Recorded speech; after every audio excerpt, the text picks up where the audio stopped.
Hello to all you patriots out there in podcast land, and welcome to episode 310 of Canadian Patriot Podcast, the number one live podcast in Canada, recorded August 16th, 2021.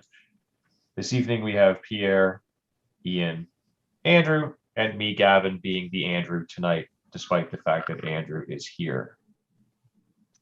We'd love to hear your feedback about the show. Please visit CanadianPatriotPodcast.com/feedback or email us at feedback@CanadianPatriotPodcast.com. Version of the show is available on Stitcher and iTunes. We need your help to support the Canadian Patriot Podcast. Visit patreon.com/CPP and become a Patreon. You can get a better quality version of the show for just $1 per episode. Show you're not a communist, buy a CPP t-shirt for just $19.99 plus shipping and theft. Visit CanadianPatriotPodcast.com homepage and follow the link on the right.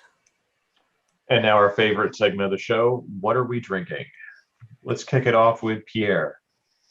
I'm drinking some bamboo rum and Pepsi tonight. Nice. A favorite of a friend of ours out west, Jason, is a big fan of the bamboo, I believe. It's not bad. I picked it up out of a whim. It was not bad, not my first choice, but it's enjoyable. You got to splurge every now and then. Treat yourself, as the kids say. Mm-hmm. Ian? Well, Uber Daddy duty tonight, so Russian black tea, straight. But if you can't have a black Russian, you can have Russian black. Well, there you go. Andrew, what are you drinking this evening? Coming to you from my undisclosed on-site location, only the classiest of hotel rooms, I am drinking the finest government juice right out of the tap. Man, straight indoctrination right there. That's I can practically feel the frogs turning me gay as we speak from all the atrazine in this water. Game on, baby. Yeah. Stay tuned to watch Andrew transition live on the YouTubes into what we're not sure, but it will be something. That's for sure. I am drinking Signal Hill and Diet Pepsi. Dave managed to secure a bottle and get that to me over the weekend, so big thanks to Dave, who I believe is recovering from an even crazier, longer weekend of shooting than I had. Speaking of shooting and doing fun things, let's remind everyone about the Patriot Challenge. We're asking Patriots to do 5 things every day. Things that are good for you. Do them for the sake of doing them, because they're good for you. Exercise for at least 45 minutes. Practice a skill for at least 10 minutes, like shooting. 10 minutes of dry fire is about 9 minutes more than anyone else does. Read a book for at least 15 minutes. Comes in handy for our book club episodes. Our next one is coming up shortly. Remote Control by Andy McNabb. That's the one? Yeah. And drink at least 2 liters of water. Preferably not the government juice, but I guess that's better than not drinking water. Marginally. Yeah, then complete one task that will improve your life. You can grab the templates from our website and post them on the social medias. Even if we aren't on the social medias, do it anyways. It helps tell people about the show. Section 74 challenges, GoFundMe link. You can send them an email, s74process@gmail.com. And now, on to the show. So I guess we were right. There's an election. You know what gave it away? Do you know what gave away the election? The fact that they said they wouldn't call an election? That they finally got a governor general again. Yeah. So for those of you that have lived under a rock for the last couple of days, Trudeau on Friday made an announcement that he was going to make an announcement on Sunday. And on Sunday, he made the announcement that they're going to be calling an election on September 20th. So this will be the shortest time period that you can have an election. So yeah. I'm curious about that part. Because we've had short elections before. We've also had unnaturally long elections. I believe the last election was one of those ones that's like the longest it could possibly be, if I recall correctly. I don't remember if it was the last election or the election previous to that. I don't remember. It was Justin Trudeau versus either Helmet Hair or Milk Boy. I don't remember which. Yeah. Yeah, 36 days is the length of this one. So the nice thing is that it will be over quickly, and the stupid ads that you hear on the TV and the radio, if you listen to those things, will be over sooner rather than You later. should But, stop yeah. listening to those things. yeah, Download podcasts and listen to that. yeah, Download good podcasts or us. yeah. Preferably us. There's going to be a bunch of articles here, and we'll kind of flip back and forth. But I want to talk about the shortness of this one, and part of this Yeah. ties into what you've got in the stack here, Gavin, with the ways to vote. So the early voting starts like 10 days early, but you can vote even earlier by mail if you do the special ballot application. So like we could have people that are voting weeks before the actual election. Yeah. In the shortest election during a pandemic, where the most populous province in the country still can't go to restaurants. Well, I think they're going to try and push for the mail-in ballots thing and try and pull the U.S. It'd be awfully fast if they could organize it this. Oh, you mean where they're going to have 75,000 more votes that come in than went out? Yeah, I think it'd be actually a feat of government marvel, a marvel of government engineering, I guess you could call it, to get a mail-in ballot system organized that fast. But if they're going to, try and bullshit it, why not?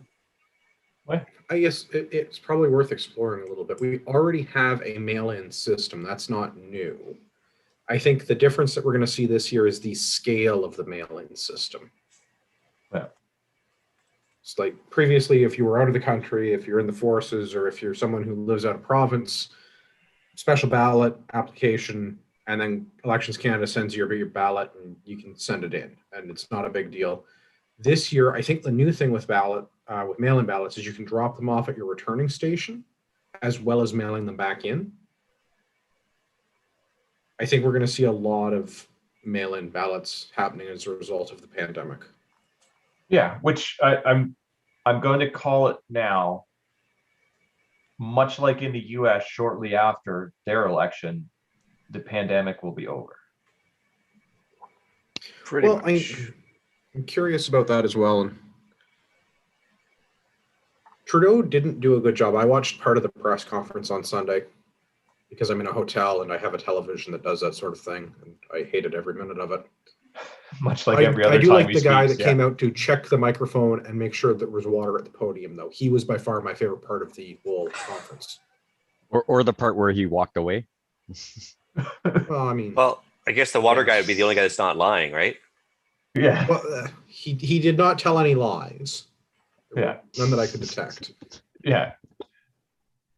It's easy when So you're not I talking. watched Yeah. part of the conference, and it remains unclear to me why we are having an election. And reading through the articles on Global and CBC, CTV, everyone seems to be cool with this. I guess for posterity, when somebody goes back and weird. listens to this in the future, I'm not cool with the government not explaining why now we're having an election. Well, especially when, We're about to enter a fourth wave, goddammit.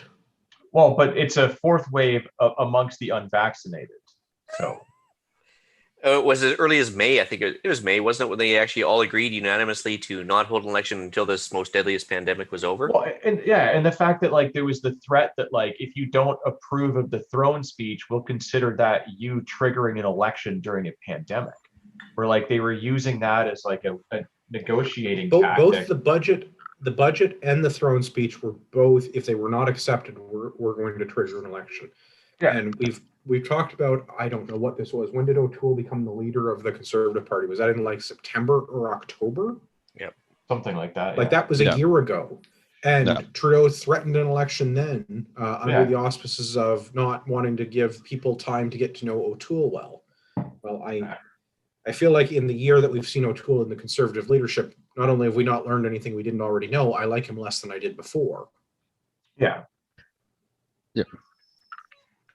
Yeah, I guess the quotes from Trudeau on as to why, which are obviously never explaining anything, but apparently, according to him, the decisions your government makes right now will define the future your kids and grandkids grow up in. So in this pivotal, consequential moment, who wouldn't want a say? Who wouldn't want their chances to help decide where our country goes from here? Canadians need to choose how we finish the fight against COVID-19 and build back better. Which proves the saying that you can vote your way into communism. Yeah. We'll leave that second half out, but Yeah, Canadians deserve their say, and that's exactly what we are going to give them. Why are we starting with that now? It's been 500 and whatever 15 days to flatten the curve. Well, that, I mean, if he promised transparency and fact-based policy and all of those things, like not the last election, the election before that. And where have we seen that? So why is he now all of a sudden concerned about giving a shit about what the people say? I mean, I don't think they do. I think, and I don't know what it is, but I think somehow he can form enough, or he can get enough seats to form a majority. I think that's all that this is the timing is now suitable to the Liberal government. or if I Agreed. can strap on my tinfoil for a second, maybe something's about to come out that he doesn't want that would affect his re-election chances, and maybe he's just trying to get one last election under the belt. you mean more sorry, your blackface photos? tinfoil's on too tight. Maybe. If there was anything that was going to come out, it would have come out. He's been in power for how many years? Yeah, there's Yeah. hopium. Let me smoke my hopium. Come on now. No, and I'm all for it. I mean, I'll help you fashion a better hat. I'm just saying, I think your tinfoil's on a little tight. Damn it. But yes, he's apparently had a pared down first day on the campaign trail previous to other elections. He held a virtual town hall with candidates from a studio set inside a downtown Ottawa hotel. And then he traveled by bus to Blainville, Quebec for a brief meet and greet where he was doing all the selfie stuff, but wearing a mask. Just sitting there Well, on he's got all of his triple, quadruple vaccination things, so he needs to Yeah. make sure he has both three of his masks on. Yeah. But yeah, I think it's The- weird. the contrast between the party leadership is, I think, interesting. So O'Toole builds a fake TV studio and is having virtual events. And O'Toole leading the Tories, for those of you playing along at home that aren't aware of who runs which party. So the Conservatives you forgot are the air not having quotes. in-person events, and they're doing this virtually. The Liberals are doing limited in-person events with masks and things. The NDP is going to pride parades and sometimes wearing masks and sometimes not. I'm not interested. But is he sitting the down Green at a Party's up restaurant to. when he's not wearing one? Because that's okay then. I don't The know. He's COVID is definitely only Singh standing is height. definitely standing up and talking at a podium while people around the podium are not wearing their masks. Oof. And the Bloc is doing French things in Quebec, which, I mean, it's the same thing the Bloc normally does. Yeah. They don't ride anywhere else. No. They do Quebec things for La Belle, Well, no, but La Belle Province. But Yeah. everybody's gone to Quebec to begin with pretty well, except for the Conservatives who are doing Yeah. virtual things in BC and Quebec on the same day. Yeah, but I mean, O'Toole kind of tipped his hat to Quebec prior to the election by promising them, more money and foodstuffs and everything, So he's not there in person, but he's already promised them some shit. I just think it's a strange dichotomy to me, what Yeah. they're doing with the beginnings of the election race versus what they were doing in the House a week ago, because the NDP were like, more lockdowns, more money, stop the wave, get the vaccinations, and they're the first people to go to the Pride Parade, literally going to Montreal to go to a Quebec City. I forget where. Montreal. Is it Montreal? I forget. Yeah. Some neighborhood in Quebec. Yeah. So they're the first people to go and enjoy getting grids. And at the same time, the Liberals are around doing their hug-a-thug sessions. And the Conservatives, who at least have been paying lip service to wanting to return the economy to its glory that it was prior to the COVID stuff, they're holding all the virtual events. And I find it interesting how the scale has completely flipped from a week ago when they were in the house. Yeah, but it's arguing different about when the country. they do it. Well, but it is different when they do it. And Yeah. that's why I find that it's an Yeah. interesting dichotomy is like Yeah. every party has 180 their position from a week ago. Yeah, I guess a quote from O'Toole. I hope that Justin Trudeau's decision doesn't cost Canadians too dearly. My wife Rebecca and I had COVID-19. We know the fears and uncertainties that are out there. But let's be clear. Go fuck yourself. This election is not about next week, next month, or even next year. It's about the next 4 years. O'Toole is positioning himself as the leader with a fresh approach. That's so cute. He thinks he's going to get a majority. Yeah.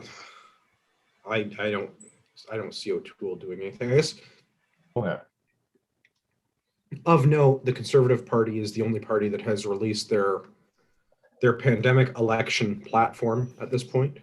I think Well, I the mean, NDPs have got their talking points out, but they don't have the 150 pages of drivel that goes along with it. it looks like the Bloc has theirs out. It says, Zut alors, tabernacle, je suis un ananas. Give us all your cash. We're a real country. Yeah. But I mean, at Sorry least for they our friends call in them out. Quebec, Etienne, everybody else that's on that side of the border. But your country's kind of screwed up, bro. Yeah. Your country within a country is definitely messed Nation up. within a country. I forget what they're nation within a country. Is that what they're going with? I thought it was shithole within a country, but yeah. Well, Either or. certainly whatever neighborhood Jagmeet Singh is partying in during the Gay Pride Parade. But once you translate it from French to English, those are the same. It's all good. Yeah, it sounds a lot better in French. It's very, very eloquent, flowery language that rolls off the tongue. The translation is, yeah. Oh oui, le trou de cul de Canada. Yeah. But I guess even the Bloc is calling out Trudeau here, whereas until recently, the Prime Minister was swearing that no, everything he was doing was not with the perspective of an election, and that his only objective was to protect the health of Canadians. Bull.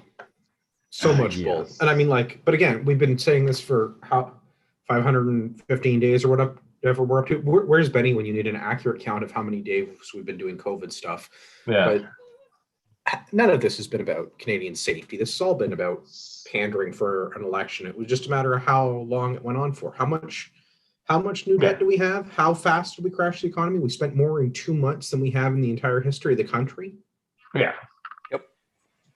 Actually, the Albertan has a great more on comment. COVID than we did on World War II. Like, Insane. The Albertan's got a great comment. I think nails it. He says, "All I want is one candidate to commit for doing nothing for 4 years. So the guy who says I'll leave you alone until the economy stabilizes is the guy I want." yeah, I think we've had enough government for a little while. We need to take a break and focus on ourselves before we have another government. Hey man, the government that governs least governs best. It's been said many times.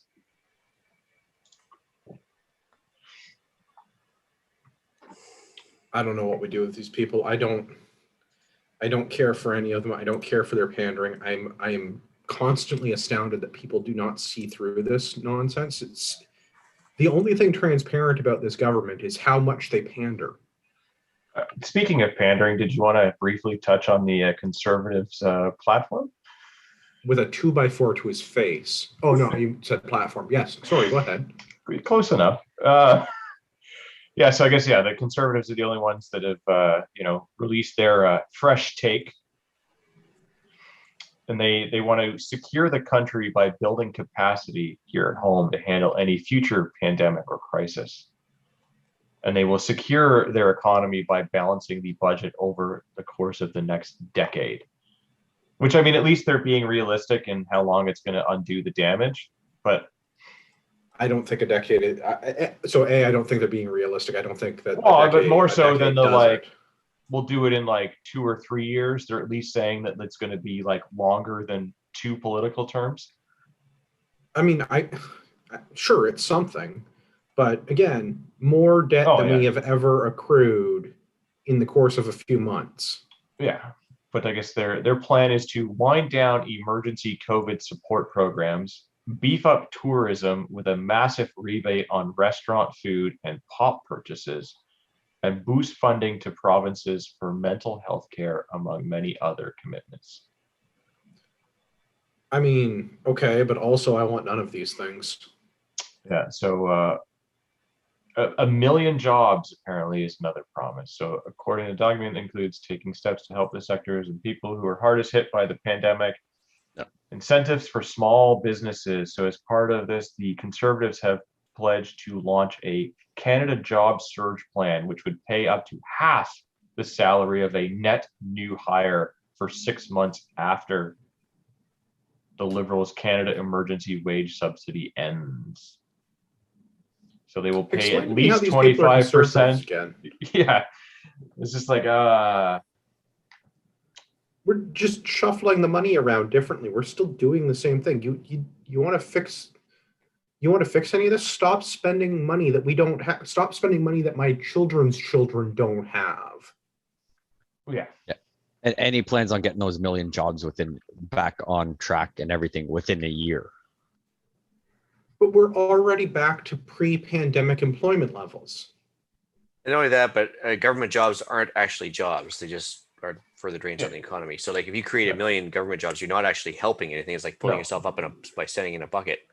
Yeah. No, Government does you not need the create situation. jobs. Entrepreneurs create I would jobs. argue that government created jobs are actually worse than doing nothing. Yeah. Like this is No. making the situation. It's Yeah. actually a net reduction. Yeah. Government does not create a job. They only create favorable or unfavorable conditions for entrepreneurs to create jobs or not create. Well, this is my thing. Like, okay, great. So we're gonna do some rebate thing for restaurants. Yeah, the Dine Cool. and Discover What about program. everyone else? Yeah. What about the vast majority of the people that are not employed in restaurants? Well, but the Dine and Discover program will give Canadians a 50% rebate on food and non-alcoholic drinks, provided you're dining in a restaurant and doing so between Monday and Wednesday. What the fuck kind of liberal bullshit rule is that? So Mondays and Wednesdays Hey, only, we're gonna guys. discount your food and drink, but only on Mondays and like Monday, Tuesday, and Wednesday. The rest of the week you're on your own. Like, go fuck yourself. But I don't know if it's in the article here or another article, but he did mention that he also wanted to bump up tourism within Canada, I think, with tax rebates and everything. Yeah, the Explore and Support Canada initiative will That's provide a what it is. 15% tax credit for vacation expenses up to $1,000 per person for the calendar year 2022. Yeah. Which, okay, I get $150 back if I spend $1,000 on tourism and it meets all of their criteria. Yeah. I have an alternative idea. Let's just fix my at-source deduction so I have money to go on vacation. Yeah. Or buy That more works too. ammo. Same, Well, that's what I said. Go on vacation. Yeah. Yeah. That's to the shooting range. They're going to have a Main Street business loan that gives small businesses loans of up to $200,000, and they'll forgive up to 25% depending on a company's revenue loss. Hold up. The way that one's written worries me. So you can get 25% back on $200,000. So $50K, depending on the revenue loss. So the assumption is like, in You're order giving to you get money to the run a shitty business. forgiveness, you have to just be bad at doing this. Yeah.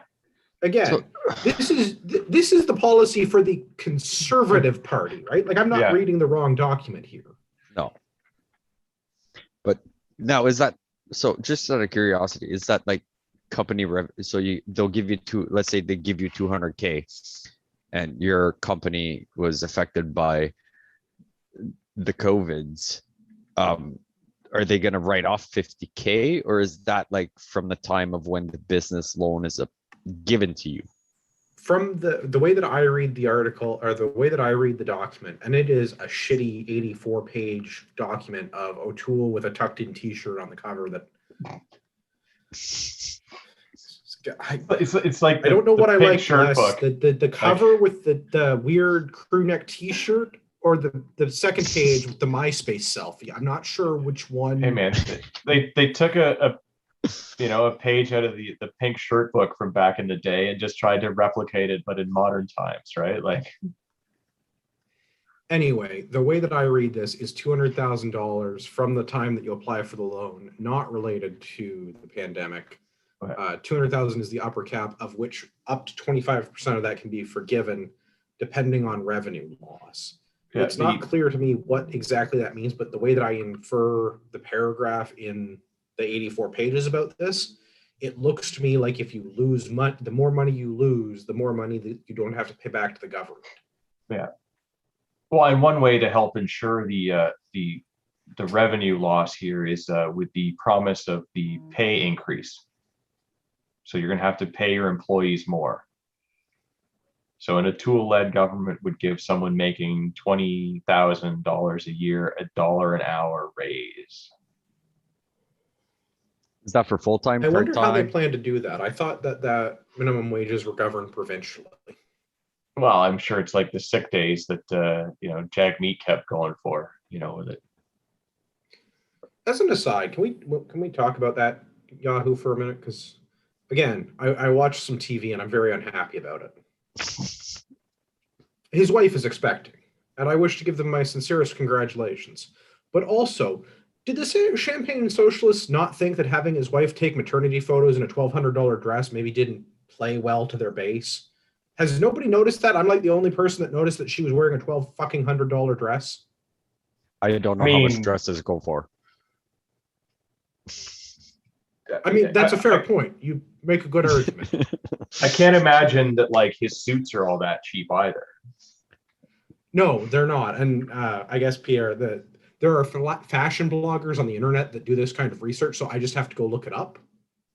Okay, I don't bother looking up dresses. I mean, we had the Well, same issue with what's her face always- there with the crazy kid with the stomach tattoo, Horvath, the Ontario NDP, Oh, where she was spending like ridiculous amounts of money and putting it under office supplies as she was buying clothes. yeah, which like party money can be spent to deck out the employees of the party and everything and represented however they want, right? Like that's money that was donated to the party and they could spend it however they see fit.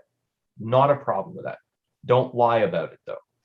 But when you're the party that's for the working class and like, the downtrodden and all that, maybe wearing like fancy, expensive designer labels goes kind of against brand. I'm surprised that it was only the fashion part of the internet that commented on it and like how wonderful she looked, and nobody was like, the people proposing the luxury wealth tax are also the same people that have the luxury wealth, like, which they obviously will not be paying the luxury wealth right. I'm tax. just again Yeah. like it's much like reading the ass backwards conservative 84 pages of how we're going to find new and exciting ways to screw you over, or anything the liberals do. I'm surprised that no one sees through this and is like, wait a minute, I see what you're doing. Like nobody's noticed this. Nobody's commenting on this in mainstream media. Yeah. They'd probably get flagged as being racist if they did. So nobody's touching it. with the Racist 10 or football. sexist because it's like, oh, you're only commenting on her outfit because she's a woman. If Jagmeet was pregnant, you wouldn't be saying anything about his $1,000 suits or some nonsense like Well, that. you know what? Are, Let's hey, play a whoa, fun are you saying game. men I'm can't gonna get pregnant? No, I'm saying that if he was, we wouldn't be Do- commenting because he's a man. Do I have a movie for you? Isn't it Twins? I believe you're thinking of Junior, Yes. also with Arnold though, but Twins is a much better movie. Yeah. But yeah, also anti-corruption laws. So they're kind of trying to make everyone remember about Trudeau and the We Charity and the Lavalin thing and like the bajillion ethics violations.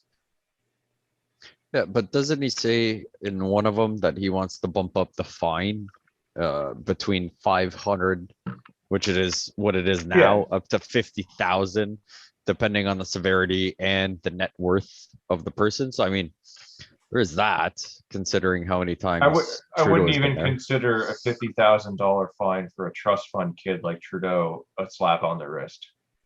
Agreed. Well, especially when half the time when he does these things, he ends up making way more than that. Yeah. He throws it in the bonus. I'll push this through, but you're paying the 50 grand. Okay. It's cost of doing business. Yeah. Also, some plans to shore up the vaccine capacity in case of future pandemics. Start So, making them in Canada. Wave 5 and your, 5th COVID shot.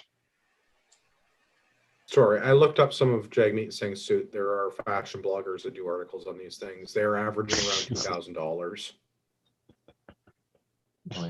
So his suit costs more than his wife's dress? Yes, but again, the fact that it was like a $1,200 dress pissed me off. But anyway.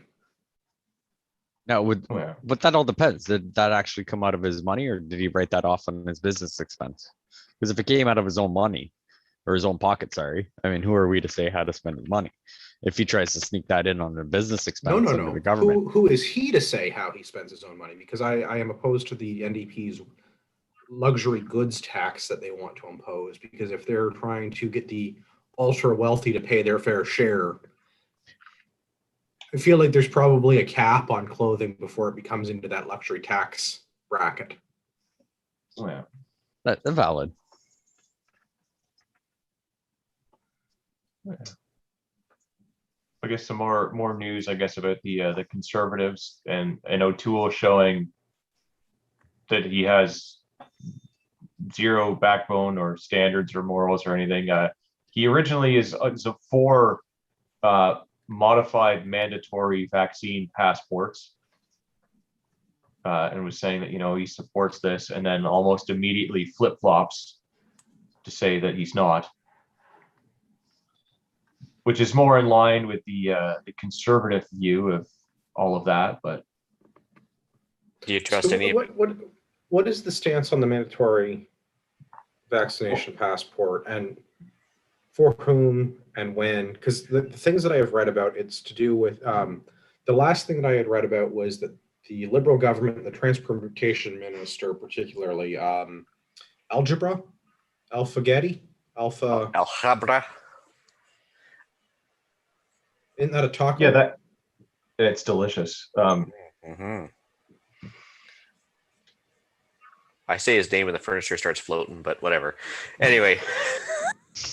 Anyway, the minister, Abracadabra, he was saying that federally employed or regulated transportation employees or travelers, I think, was the push they were going for. So if it was planes, trains, or automobiles, I think they were pushing for the vaccination stuff. You had to show proof that you'd received all your vaccines if you were an employee or a passenger on federally regulated commercial operations. Yeah. So originally, O'Toole came out saying that if elected prime minister, he will require vaccine passports of all federal employees and for interprovincial travel. However, daily rapid testing will be allowed for those without one.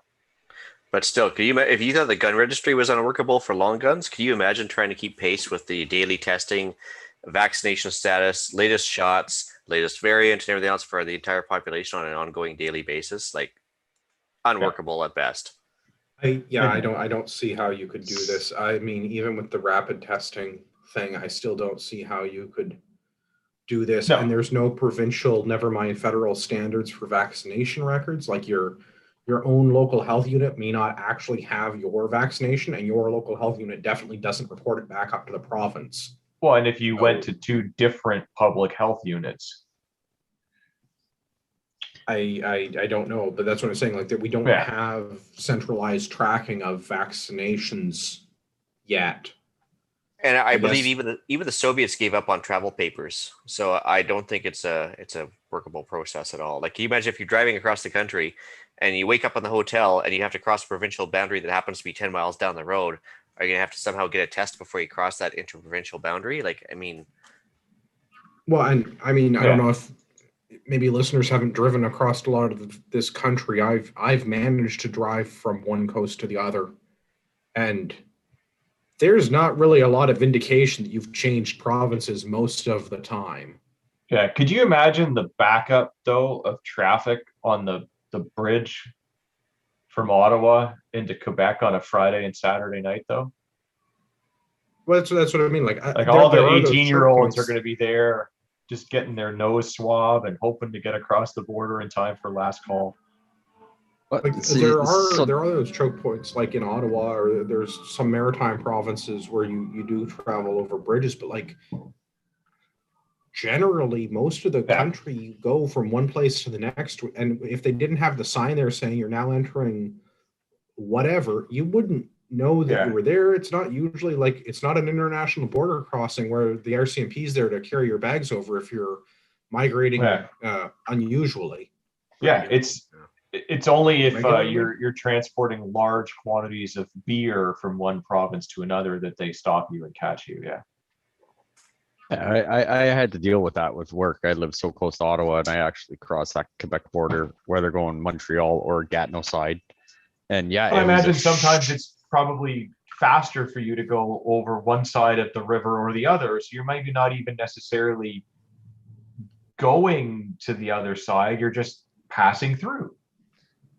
and all depending, right? So whenever Yeah. at the beginning of the whole COVID, right, Quebec shut down their borders, so you needed to provide. It was only essential travel to get into Quebec, and then for Doug Ford made it, you needed interprovincial from Quebec into Ontario, and either or weren't that bad, but it was still a giant shit show trying to just get to Gatineau to go do something for my job. Right? And there are a lot of people that live on the dark side that work on the Ontario side, whether it be for school, education, government. I have family members that work in a school, and half, if not 3/4 of the people that work in the school in Ontario are on the Quebec side.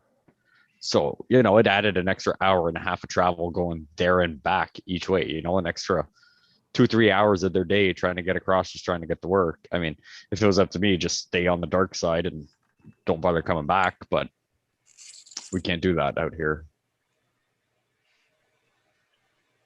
Where?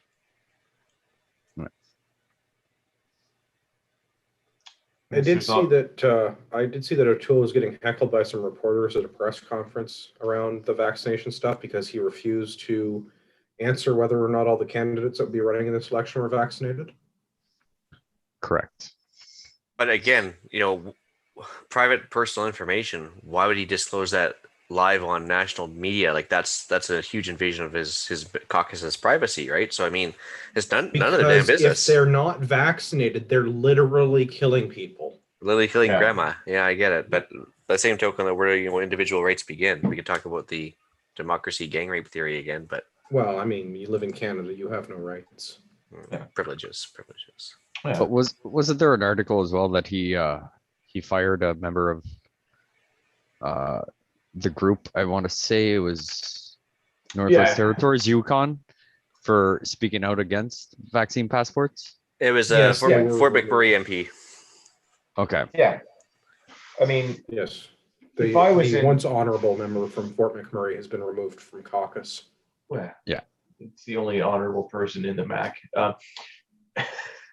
But at least he had the courage to say something, and of Yeah. course he immediately like that again. O'Toole showing his true colors. It's like where O'Toole is really leaning as far as everything else goes, and not to mention the fact that you're breaking from company lines, so you can't have that. Well, yeah, that and if I was in a political party, a far right-leaning political party, as evidenced by my recent annual-ish test to make sure that I'm still as far right as possible. I would be getting rid of people that weren't concerned about, stuff like that. Like, you should absolutely be concerned about vaccine passports and creating like a second and third class of citizen in this country. Anyone that's not concerned about I'm that. all for, if they want to have vaccine passports, that's cool. If they want to prevent non-vaccinated people from using government services, that's cool too. But that means I want the government to leave unvaccinated people the fuck alone. And Yeah. no tax. Yeah. That's what I mean. Leave me alone. Yeah. Yeah. I mean, that's not going to be the case. I know, but if If you're it going to was, make I it so would that I happily can't access yeah. government services, then give me an option to not pay for it, because I never consented to this. Because if you want to talk about social contracts, which the Conservative Party do want to talk about, it's right up there with Yeah. Indigenous reparations and reconciliations. If you want to talk about making things equal and treating people the way that they deserve, and making sure Canadians are well cared for and looked after, because I have never believed so much that someone cared about me so little as anyone who's ever worked for the government. Yeah. Yeah, no, well, it's pathetic. It's Just, absolutely just give me an pathetic. opt-out. I never signed your social contract. I don't owe Native Canadians anything. I haven't treated them poorly. I haven't treated them well, but I don't know them. They're not my problem. Well, it's really interesting how government will take the Hans Hermann Hoppe approach when it's convenient for them, but when it's inconvenient for them, Yeah, you're a racist, bigoted, No, I white would, nationalist. and I wouldn't say, Andrew, that you've treated them badly. I'd say you just left them the hell alone, which is what you want done to yourself. You treat others Yeah. the way you want to be treated. Like Yeah. you don't go to your way to oppress anybody. They shouldn't go to the government should go Well, go if to they the way to keep oppress this up, you. I'm going to start. Yeah. Yeah. But no, I mean, like, really, like if they want to make it so that like they want to have an improved social standing, and they want a better social contract, and we want to do reparations, and we want to kickstart the economy through all of these spending programs, then I want something for me. Because if I don't get those things, and you want to make a two-tier system of society, then I want to be in the tier that doesn't have to pay for it and doesn't have to deal with it. Well, that's fair. I could get on board with I'm that. willing to, like, can we claim Saskatchewan? Nobody likes it there. I'll move to Saskatchewan. It can't be that bad. I'll even move to the Mac if I could just be left alone. Yeah, I mean, we all have our limits. Yeah, but if I get left alone, I'm fine with that. I can deal I with the don't know. cold. I'm not sure what the solution to this is, but I am gravely concerned about what the government is doing with this two-tiered system. And Yeah. I feel like we're at the point as a society, as a country, as the way that we are as the world, that we are not ever going to get less government. It's not going to happen until we have no government. We're going to keep getting more government until we have no government. Yeah. I don't know how to not violently separate from these people that will not leave others to their own devices. But this is the part that's really annoying. So, I mean, none of the politicians want to come right out and, I mean, except the ones in Quebec because they're Quebec. But like, Ford has said, I'm not going to make it mandatory for vaccine passports for, private business. But if private business wants to do what private business wants to do, they can do that. Except that imagine if a private business came out and said that unvaccinated people only, they'd be, crucified in the media and everything else, and they violation of human rights and all of these things, right? Except that when it goes the other way around,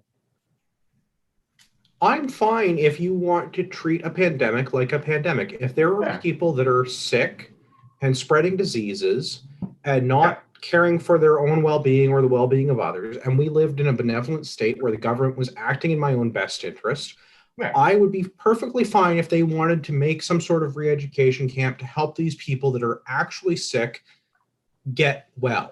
But that's a really horrible thing to say about AIDS patients. Yeah. But that's, I was expecting bigger laughs for that, guys. It's just, I was going to say a spicy take on AIDS, but I didn't want to ruin the joke. Yeah, no. I was building up to it. But that was my earlier comment, though. Like they're all for, like the Hans Hermann Hoppe approach when it's convenient for them. But when I want to apply the same thing and be like, okay, you want to tell me that I can't go to your place of business because I'm not vaccinated? Fine, you can't come into my place of business if you are. I'd be the one that's called a bigot and gets, in trouble. I'm curious about that too, because the government is not enforcing that rule. The government is making guidelines that are forcing private businesses to enforce this rule under penalty to that business, which I think is a very straight. Because again, like we don't do that for any other thing. Pick a thing. We don't prevent pedophiles from going places. We don't prevent AIDS patients from going places. We don't none of these. No actual harmful group in society is barred access to the rest of society except for people that are currently incarcerated. Yeah, well, I guess pedophiles can't be hanging around the park, but they can still go and buy a cake or do No, whatever but else lots they of want. pedophiles can hang around parks because not all of them are prohibited from being around places Yeah. with children all the time. Yeah. Not that there aren't circumstances where some of them are, but like, Yeah, and it's I not think- it's not a across the board you can't be here thing. There's still Right. some stuff when they should just be taken out back at the courthouse and hung. Yeah. Yeah. I mean that would be my preference for convicted Many things. pederasts. Well, Yeah. amongst others, but like pederasts in particular, people Yeah. who touch children. Yeah, I have unkind things to say about that.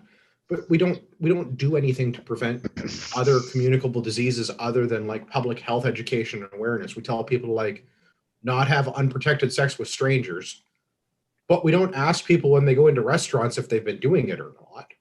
Right. And we don't put the onus on business owners to enforce that pederasts aren't visiting their establishments.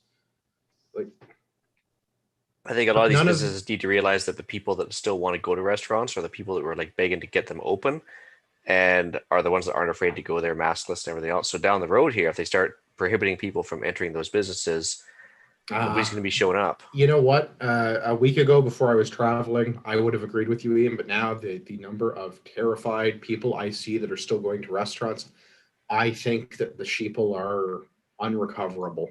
There are so many people that are. I went somewhere where there was a server not wearing a mask, and another table that I could overhear their conversation was freaking out at a manager that their employee was not wearing a mask because their server was coming to their table. Their server who was handling their food and dealing with their money and doing their drinks. Oh my God, Ian, they were not wearing a mask. It's so But- funny. Regional differences, like nobody here wears a mask, servers or otherwise, right? Like just, it's, I think it's 50-50 in Costco, but any restaurants, the servers aren't wearing masks or anything else. And that's the thing, Yeah. right? They didn't get up and like decide to go to another restaurant where someone was wearing a mask to make their feelings feel better, right? They still sat down. They still had they just wanted food. compensation. They just wanted somebody to do something to accommodate them. Yeah. Th- I mean, yeah, I they- think, yeah. They wanted half their bill covered by the restaurant, right? Because they weren't wearing something. But I mean, that's the problem, right? Everybody feels they're entitled to something. Yeah. Like, whether I they're don't at know, the man. right I think or they wrong. people have just gotten dumber during this whole thing too. Like my neighbor was in their own driveway wearing a fucking mask. I cannot believe how many people I see by themselves outside wearing masks or in cars by Yeah, themselves. driving wearing alone, masks. yeah, with a mask. That's my favorite. And like I get up to a point, early in the pandemic, I understood the concept of like, okay, so we know the masks don't do things because that's not how they work. Yeah. But like the idea of it being there as a reminder to stop you touching your face, because all of the orifices and things that Yeah. you can use to transmit diseases. Yeah, it's a physical barrier to not put your finger in your mouth. Right. And I understand that part. But I'm also like, at this point, it's been 17 months. Yeah. Have you not figured out you should wash your hands? If you haven't figured out you should wash your hands, I don't feel like the mask is going to be a significant detractor in Well, preventing the spread of And communicable I've seen it diseases. with people like still wearing gloves during this whole thing. And they're wearing gloves, but then they take their gloved hand and then touch their water bottle and then drink out of it or touch their face with their gloved hand. So Or the What's people that the walk point. in a store and they sanitize their hands and then they get the cart that's all sanitized. They go around, they grab, $800 worth of groceries or whatever, right? 6 people have touched everything. And then as they're walking out, the first thing they do when they get out of the store is they pump their hand full of hand sanitizer because they offer it on the way out, put it all over their hands, and then grab their cart and all those groceries, put it in the car and drive away. Or like you sanitize your hands and then you reach into your pocket and grab your phone, which is disgusting. And Yeah, it's the thing you were touching immediately before you put the hand sanitizer on. People are gross. And Yeah. the fact that the cashier touched all your items as well. Yeah, Yeah. exactly. And right? and the person before you and before them and Yeah. before them. Yeah. Right. Like Well, I at the mean, beginning of COVID, right? I went to Costco. So you grabbed your cart, everybody stayed away. Yeah. And when you got to the cash, right? So there was the person that emptied your cart for you. They said, you stand over there and wait. Okay, so the person emptied your cart, a person scanned everything, and a person packed your cart. So there were 3 different interactions, and then you had to go to the door, just like every other Costco, right? And the person grabbed your receipt and looked at your cart, did whatever, and put a big scribble on it and handed you back your receipt. So even though everybody's worried, nobody can touch anything, right? You still have. That's the other part that still baffles me about Costco. The person at the end that looks at your receipt. I have come back with receipts that are like, 2 feet long. There is no way that they see all the shit in that cart. They're just putting a line on that for sake of putting a line on it. Just get rid of that person. It's the illusion of security. I've literally walked out of there. We did a crazy buy one day. We went in there and stocked a bunch of stuff and said screw it and whatever. And we literally walked out with 5 shopping carts. So I walked up and it's all folded up, right? And I'm like, yeah, the next 4 carts are mine. And the guy's like, okay. And yeah, he took out a giant receipt and he's like, oh yeah, he just, within 5 seconds, put a big line on it and said, have a good day. But one of the big reasons is that when you walk out, right, you can't walk in with a cart, throw some stuff in and just walk out. Here's my receipt. They put that line on there so that you don't reuse the receipt. But yeah, it's still the stupidest thing in the world. No. People who think that they're going to die from the COVID, that might be the stupidest thing in the world. Well, and they're, wearing a mask alone. I don't know. In their own car. I was really willing to believe a lot of stuff when they first did this, because I'm like, oh man, SARS was bad, swine flu was bad. This has a way higher R value. We might actually all die. At the beginning, when we had to go by what data was available, I agree. But now that we have actual more data, yeah, it's ridiculous. Your face diaper does nothing. I don't know. I don't see the vaccine passport thing being tenable. I don't see how that can be enforced federally. I don't see how they can do interprovincial border restrictions. I mean, I get if you have out of province plates, they can make it difficult. If you have to go through a security screening checkpoint like in an airport, I can see how they can make it difficult, but I don't see how that they can do this tenably. Yeah. And that's the problem, right? Like they say a vaccine passport. Well, I'm sorry, if you've got the double jab in your arm, is it you are 100% guaranteed not to get COVID? No. There's not a single manufacturer out there that actually claims that. They all just claim it will lower the symptoms. That's all. Right. So that's the problem, right? So you lower the symptoms. Well, but so we've had this argument before too. Like calling it a vaccine is a misnomer because vaccines prevent you from catching or transmitting diseases. Yeah. So say it just bumps down how your symptoms are or whatever. So you just wake up and you're like, oh, my nose is a little stuffy, but it might just be allergies. So now you're going around and you're spreading everything. You're the one spreading it. Yeah. Why? Because you've gotten the vaccine and it bumped down all those symptoms. Yeah. That would make you think twice and say, okay, stay said home. that if you get your vaccine, we can go back to normal. Yeah, and wave 4 is only happening amongst the unvaccinated, not the vaccinated. Right. So you can go to the States and not have to quarantine going there or back if you're vaccinated or traveling or whatever they want to call it. Right. But I mean, that's the problem is I'm like, okay, you're not 100%. It's not like the measles, mumps and all those vaccines you get when you're a child and a newborn and your parents decide whether they do or don't want to do that. It's not the same as that. Right. Like I'm not going to get measles because I got my vaccines when I was a kid.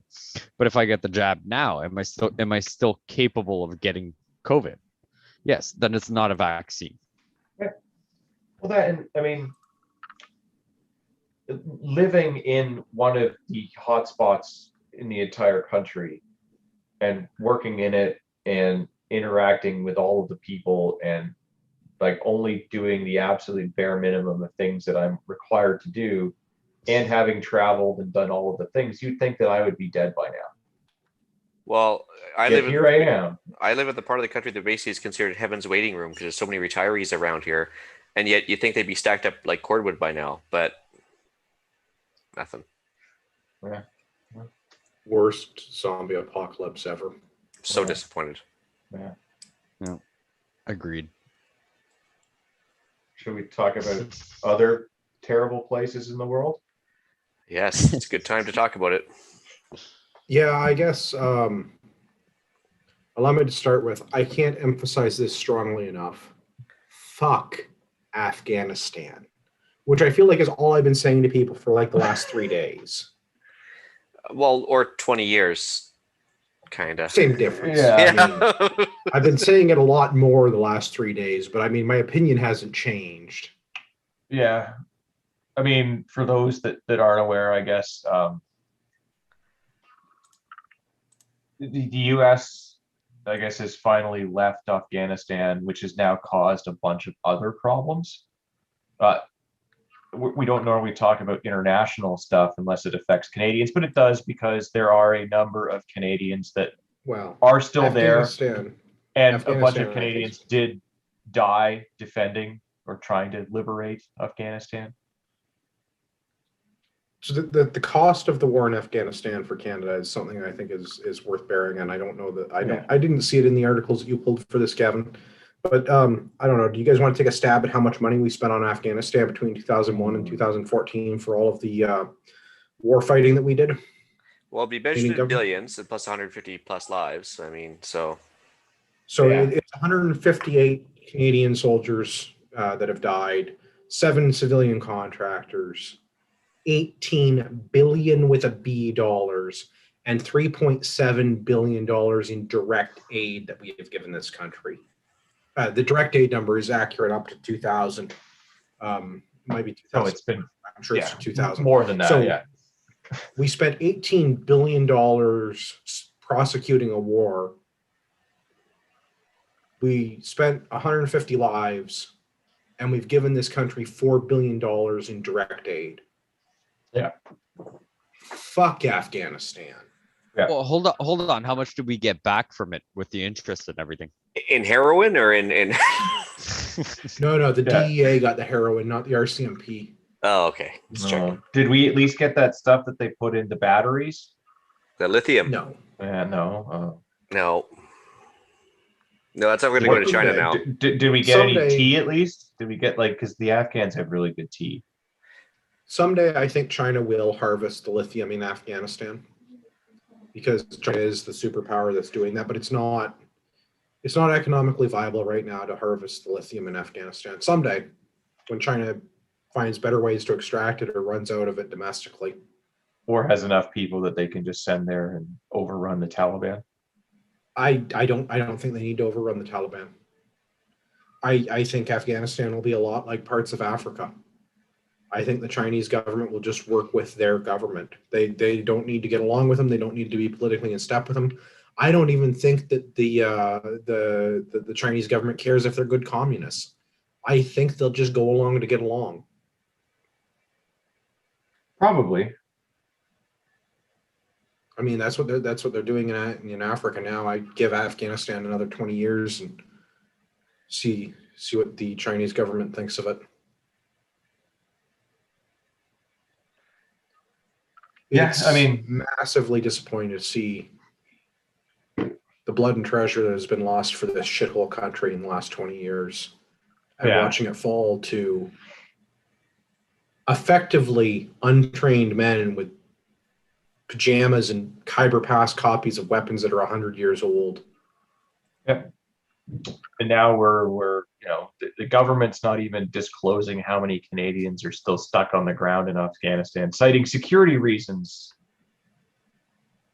I mean, I can What was the understand fucking that, but point also unless- at this point, like, we haven't been officially involved in Afghanistan since 2014 as a country.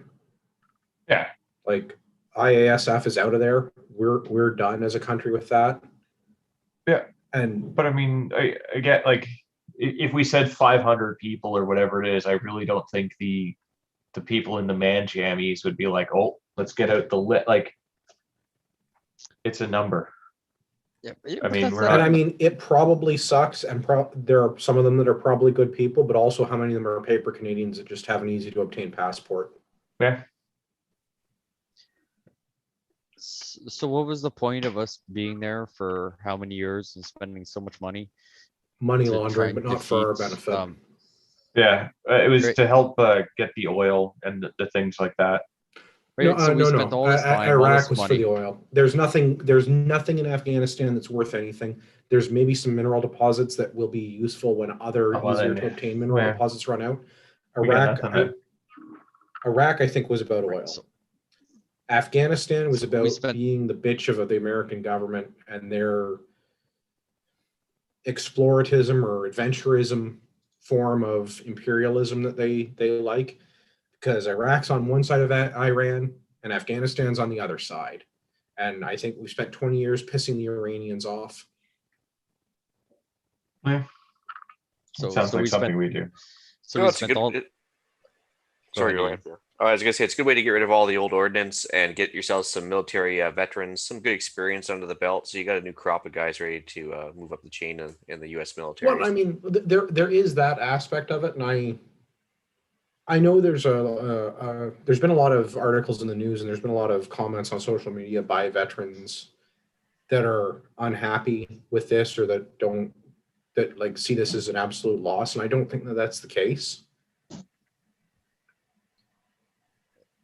So what was the point of, how many people dying, how many billions of dollars and everything, all gone to waste because like Well, nothing's I changed. don't know that it's been a waste. The people that the soldiers that went to Afghanistan, 40,000 Canadians as an example.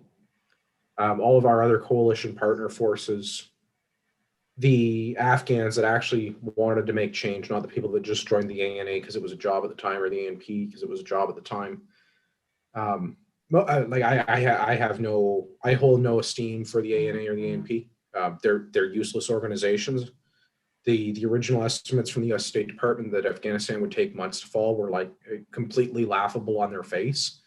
This country is a joke, and but we haven't learned in 300 years. Like, these people have been at war in these mountains longer than we've been a country. Yeah. They didn't learn from the Brits. They didn't learn from the Russians. I don't know if it was naivety on the part of the Americans originally or not. I think maybe on the part of some people, maybe not on all of the politicians. I think that this was in a large way a money laundering campaign on a scale that we can't comprehend. How many billions, trillions of dollars have gone to companies like Boeing and Raytheon? How many of those billions of dollars have gone as kickbacks to lobbyists and have made their way into the hands of American politicians or other politicians around the world? The same thing happens here on a lesser degree. Bombardier as an example, Stryker as another, General Dynamics is another. These are Canadian companies that have lobbyists that receive government funding that we make and sell these implements to support these types of wars. Yeah, This for our is a massive CFA teams that we're not allowed to whip out and show people how big they are, or no, what is it? This is a money laundering F-35s that operation. we're never going to get. Money laundering operation on a scale that I can't comprehend. Like billions, trillions, probably trillions of dollars. Yep. And then plus whatever's going on with the drug trade, which the drug trade is just, really money laundering with extra steps. Yeah. Well, that's how Obama enters his first term with $1 million net worth and leaves with 158 million or something by the time 8 years is done. All kickbacks, that's just the guy in the public eye. What about the other thousands, tens of thousands of people that are involved in this? Oh yeah, no, they all got rich. Oh yeah, absolutely. But then you look at all the people that get screwed over by this, and you get the actual people there that wanted to do something and were working with our guys and being interpreters and everything.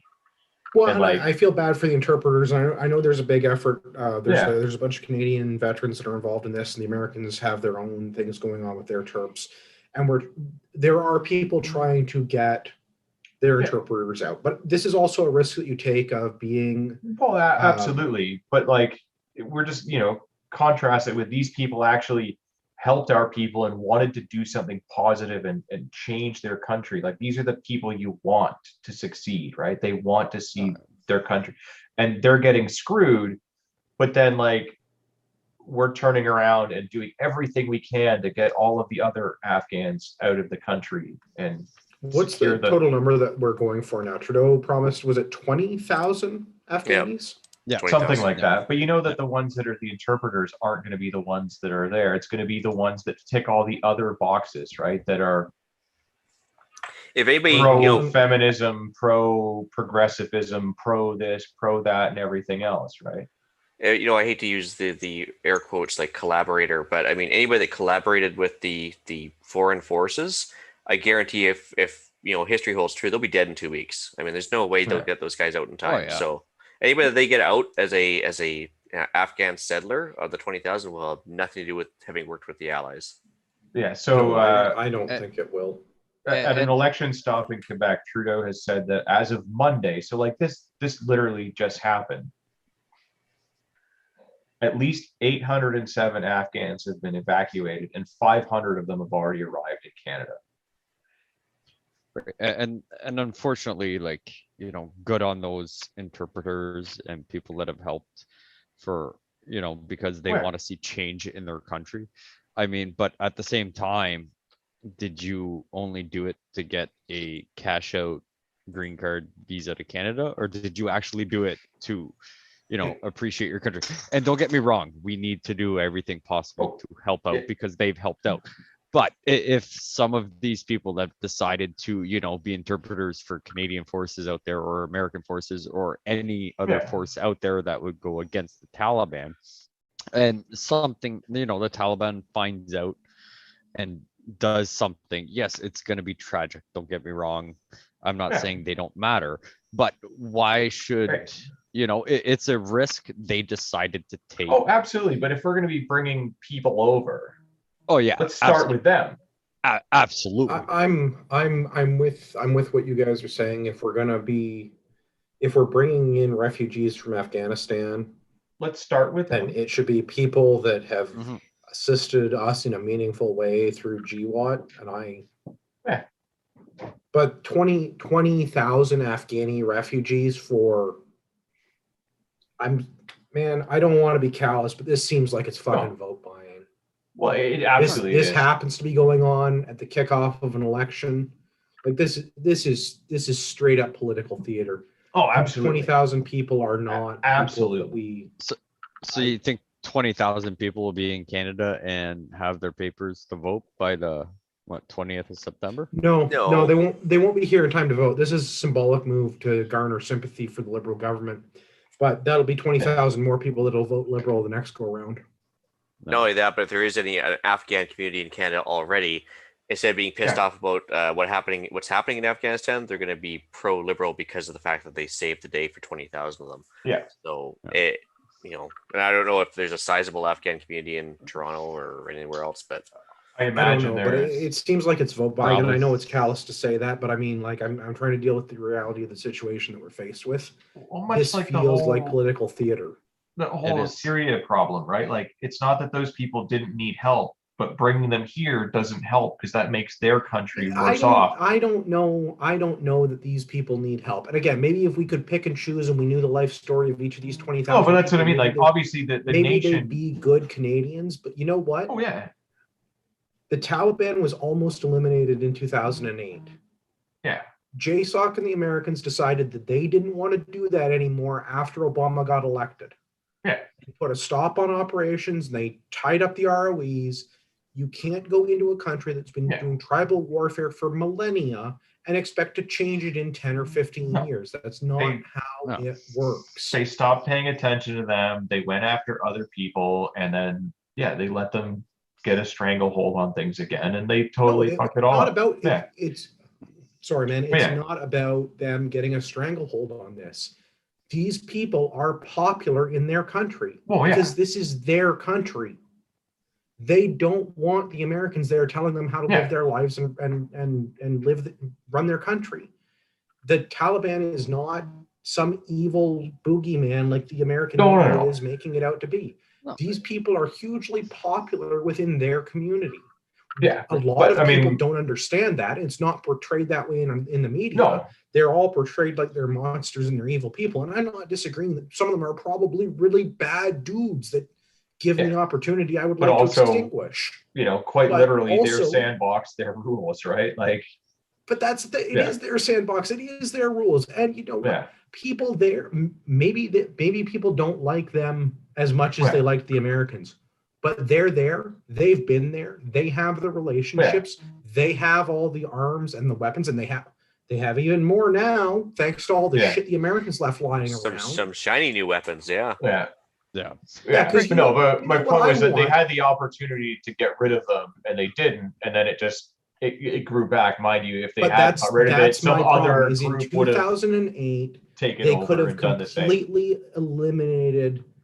They could have completely eliminated the Taliban and probably to a large extent Al Qaeda. And instead of doing that, we ended up with ISIS, because ISIS honestly is just better branding. It's the same people doing the same stuff. It's just better branding. It's easier to recruit people into that, and they were more. They had a flag and everything. Savvy is the right word, but they were more aware of how to use the internet and social media for political ends. Yeah. If the world community really wanted to do something about this, 2008 would have been a great opportunity. Yeah. Instead, they didn't. This is what you get. You're fighting an insurgency in a country with people that have been at wars for generations. Right, and I'm sure to some of those. Afghanistan. Could we not have airdropped a few helicopter pilots in there to steal some Black Hawks before this all went down? Because honestly, we don't have any. We could have used some. I could have used a crate of AKs and a couple of Hiluxes myself. Yeah. Dude, if nothing else, look at the. You want to do a fun little thought experiment as an exercise? Go look at the pictures from the presidential palace in Kabul. Go and look at the invasion videos from 2001 on YouTube when the Americans and even the Canadians went in and wrote 01. Go and look at the Afghanis in 2001. Beat up old ass AKs and Khyber Pass copy Lee Enfields, fucking shooting arbitrarily into the air, walking around with triggers on fingers.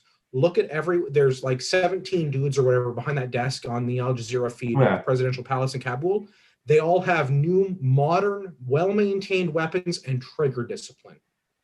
But wonder how that happened, huh? We have given a third world country modern weapons and training. Yeah. Well, the CIA did. Doesn't matter. The world that we were part of it as much as the CIA did. The coalition forces countries. Oh yeah, we sent much as everybody else. I guess what are the consultants? We sent them there. We absolutely should not have. Yeah. We should have stayed in our sandbox and out of their sandbox, and there is no way to win this. And these people are committed to warfare in a sense that Westerners do not understand. Yep. Okay. It's just crazy. Yeah. Right? And it's unfortunate, right? Because we don't live there.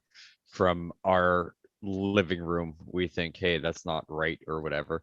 But to put it into terms that, some people may look at, all those bad mobsters and drug dealers and everything that lived in those shithole communities years and years ago, right? They made millions and millions and millions of dollars doing bad things, but also, spent the money in that community, and the community would never turn on them because, everybody forgot about them except for, hey, this guy, right? So the community came around and saved them. And I'm sure that's the scenario in certain situations out there. A lot of things, man. You look at it, we should just never have been there to begin with.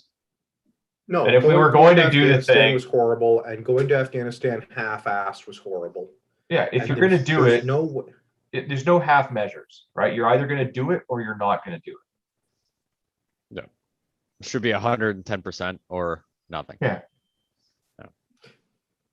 My preference would be for nothing, because again, we gain nothing by backing the Americans play and pissing off the Iranians. Yeah. No, we got a bunch of debt. Yeah, we got debt. We got people dead that didn't need to be dead. It's pointless, but and now we're gonna have a bunch of 20,000 liberal voters. Yeah. So if he doesn't get a majority this election, he will the next one. Just keep just keep juking the demographics until you get the outcome you want. Yeah. I want to take a moment to appreciate that the drugs have won the war on drugs and the terrorists have won the war on terror. So Yeah. Sometimes those fuck this people are the same country people. and this yeah. government. Yeah. And Afghanistan. And especially Afghanistan. Yeah. I mean, that's where empires go to die. We should have learned that lesson a long time ago.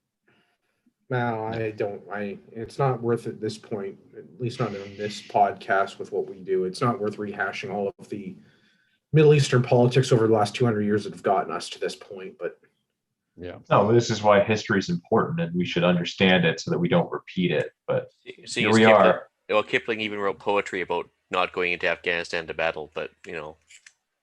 well, that's what I mean. Like you would have expected somebody would have learned from the Brits or at least the Russians. Yeah. Or how long Oh. have we been there? 20 years? Or the last We spent 18. 14 years. The Canadians were in Afghanistan. Like the Canadian military was there from 2001 through 2014. The Americans were there through 2020. Oh, yeah. No, I guess 21 because there were still 2,500 troops in the country as of 2 weeks ago. Yeah. So I guess right up until 2 weeks ago. Yeah. So you'd think with all that, you would have either pulled the plug or not bothered fucking going there. Yeah. But I don't know. I am, again, without going over like 200 years of Middle Eastern politics and history and going through a bunch of stuff that happened in Europe and the world wars. Yeah. Like the problem is we are used to having very fast warfare, and you're dealing with this in a way that understands warfare on a completely different level from how Westerners do. Generational, man. And like honor-bound societies and all of that is a whole other... Which European peoples, North Americans just don't, we're not on the same page. No, we're all about marrying off our cousins to preserve the peace and all of that stuff. I would have been better off not bothering going there. Let them do whatever, and whoever survives, if the bad guys survived, okay, bomb them. If the good guys survived, then yeah, we'll help them. Yeah. I don't even know, man. How do you even tell who the good guys and the bad guys are in that situation? Okay. Well, I guess in like a Western, it's normally white cowboy hats and black cowboy hats. So maybe this is white pajamas and black pajamas. Just leave them the hell alone and just let them run their own country and trade with them. You know, just do trade deals with them. That's it. Yeah. Hey, there's nothing in Afghanistan I want. Actually, if anything, I want to stop opium leaving Afghanistan. Well, then fine. Yeah, if we don't do any trade deals, then just leave them the hell alone. Yeah, but just I leave know, them alone. like, again, drugs won the war on drugs. I don't get a say in whether or not we import their opium. I just would prefer we didn't. Yeah, agreed. But like, right, that's what I'm saying, right? Like we've fought so much has been sacrificed, and all this stuff, and like it's brought nothing to us. Like, why did we go there? We should have just like, hey, that's not our issue. You deal with it. And then whatever the outcome is, then from there that's my preference for the entire federal government in this country is just leave everything else the hell alone. Do as little as possible to secure our borders and stop at that. Yeah. Yeah. Imagine how much money we could have put towards border security to stop, drug smuggling in and illegal firearms of some sort compared to going to a country. I mean, yes, but also money laundering on a scale that I can't even fathom. No. Yeah. If you're involved in that money laundering scheme, please send an email to feedback at your podcast. You can fill us in on your plan. Yeah. I don't even know what would happen to our economy if we secure the border from, like, say, illicit narcotics flowing to the country. Could you imagine what we would have been able to do to our economy if we'd even managed to secure the border to stop people from coming in to give us the COVIDs? Like something we could have actually have done.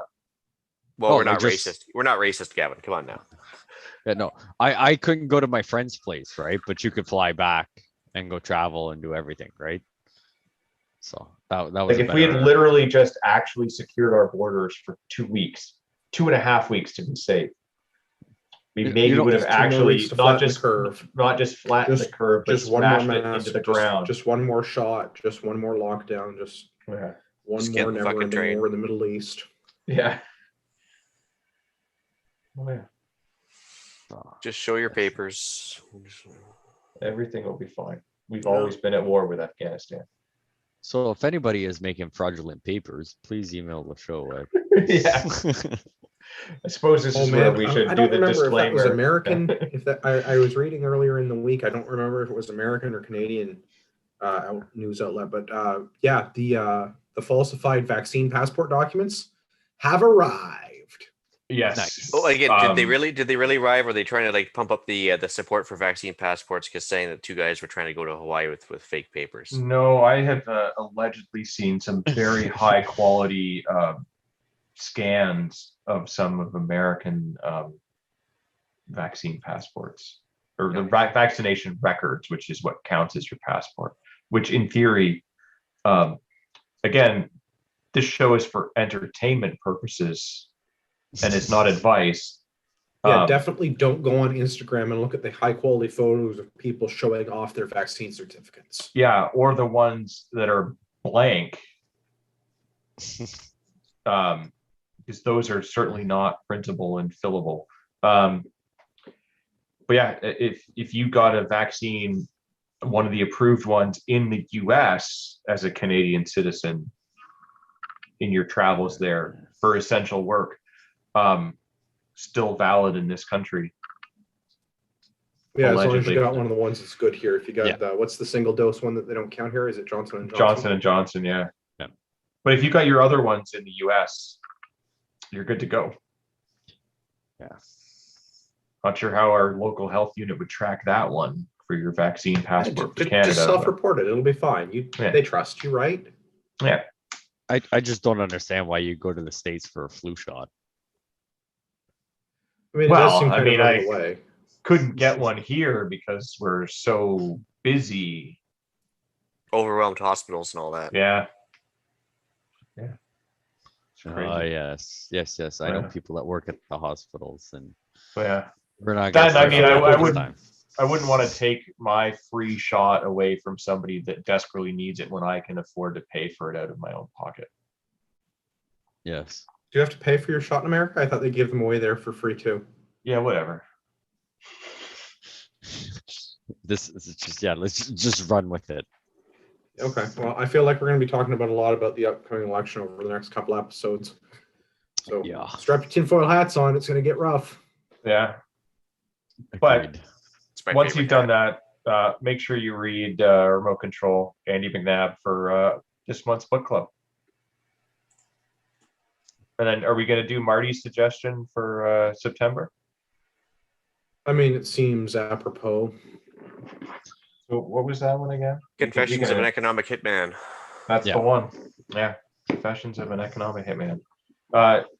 Probably only the first edition, not the second. But like Yeah. read one or the other. We just may not cover Yeah. the extra chapters.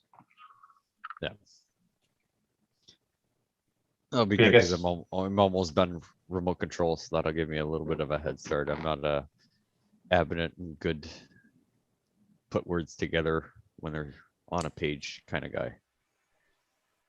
That's all right. We'll get you there.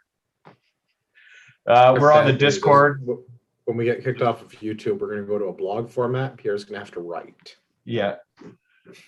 It's Thank gonna be God on it's gonna be a dial-up bulletin board system because that's all we're gonna be allowed to be on. Can I write this while I eat crayons?